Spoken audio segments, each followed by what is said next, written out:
Երևանի մեդիա սիմվոլը մամուլի շենքը մոտ ապագայում կվերածվի հյուրանոցի։ Տիգնիսին ու եւս երկու ընկերություն միավորվել են եւ Արշակունյաց 4 հասցեում իրականացնում են Պրոսպեկտ 24 նախագիծը։ Ասում են, սա պայմանական նախագիծ է, ամենաշահեկան տարբերակը։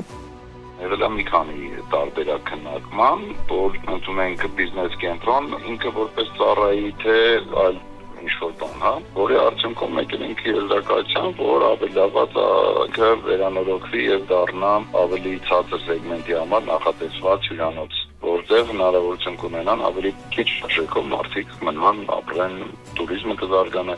Իսկում համար է հյուրանոցի կառուցումը շահեկան։ Նախքան Պրոսպեկտ 24-ի եւ պետության միջև հուշագրի ստորագրումը, մամուլի շենքում վարձակալությամբ գործող որևէ ընկերության հետ կառավարությունը չի քննարկել նախագիծը։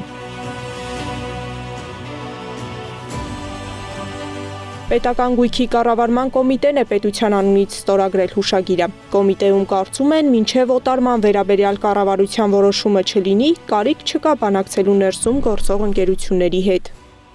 Գնալ վարձակալներին օրինակ ասել պատրաստվեք, հեսա դուք այս տարածքը պետք է ազատեք, մենք շենքը վաճառում ենք եւ այլն եւ այլն, այդ քննարկումները չեն եղել եւ առայժմ կոնկրետ այս փուլում դրա իմաստը չի տեսնում կոմիտեն։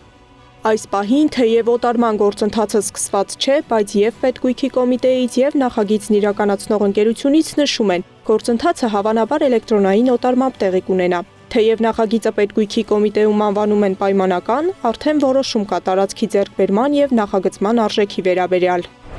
Մամուլի շենքում տարածք վարձակալած ընկերություններն անհանգիստ են։ Տուրիստական գործակալության աշխատակիցը չցանկացավ նկարահանվել, բայց նշեց, որ 3 տարվա պայմանագիր ունեն, բայց դեռ 1 տարին էլ չի անցել։ Անգամ վերանորոգում են սկսել իրենց տարածքում։ Իսկ շենքի աշխատակիցները Պարետը եւ Պահակը տեղյակ չէին անգամ, որ նման նախագիծ է իրականացվում։ Թեև Պետգույքի կառավարման կոմիտեից Պարետի պնդմամբ ժամեր առաջ էին այցելել շենք։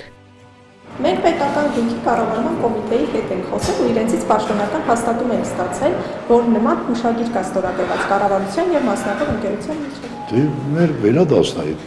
ձեր ասածը, բայց մի քիչ առաջ վերադասից մարդ կար իմ մոտ։ Եվ դες խոսակցություն չի եղել։ Պրոսպեկտ 24 նախագծի ղեկավարը մամուլի շենքում գործող ընկերություններին առաջարկում է այլ հյուրանոցներում ու բիզնես կենտրոններում տեղավորվել։ Դու գնան ասենք ավելի լիքը բիզնես կենտրոններ կան, որոնք մաչելի են, ավելի տարբեր տերեր կա, ասենք կարան գրասենյակներ վերցնեն աշխատեն։ Թե երբ Տիգնիսի ընկերության եւ պետության միջև կնքված հուշագիրը պայմանագիր կդառնա, երբ կոտարվի շենքն ու մասնավորն այնտեղ ինչ նախագիծ կիրականացնի, Պետգույքի կոմիտեից չեն հստակեցնում։ Հստակ է միայն մեկ բան։ Սա Տիգնիսի ընկերության առաջին հուշագիրը չէ։ Նախորդ տարի ընկերությունը հուշագիր էր ստորագրել «Իմ քայլը» հիմնադրամի հետ, աջակցելու նրանց նախագծերի իրականացմանը։ Տիգնիսի ընկերությունը հիմնադրվել է 2020 թվականին։ Ընկերության հիմնադիրը Կարեն Անախասյանն է։ Հետքի հրապարակումից տեղեկանում ենք, որ ընկերության տնօրենը հիմնադրման պահից Վարդան Ալեքսանյանն է։ Վերջինս դեռ 2010 թվականից մեղադրվում էր խարդախության եղանակով Հայաստանի եւ օտարերկրյա քաղաքացիներից գումար հափշտակելու համար։ Ալեքսանյանը ներկայացել է Բաղրամյան համայնքում գտնվող հողատարածքների սեփականատեր եւ վաճառել դրանք, չունենալով սեփականատերերի համաձայնությունը։ Քրեական գործը դատարանում է 2020 թվականից։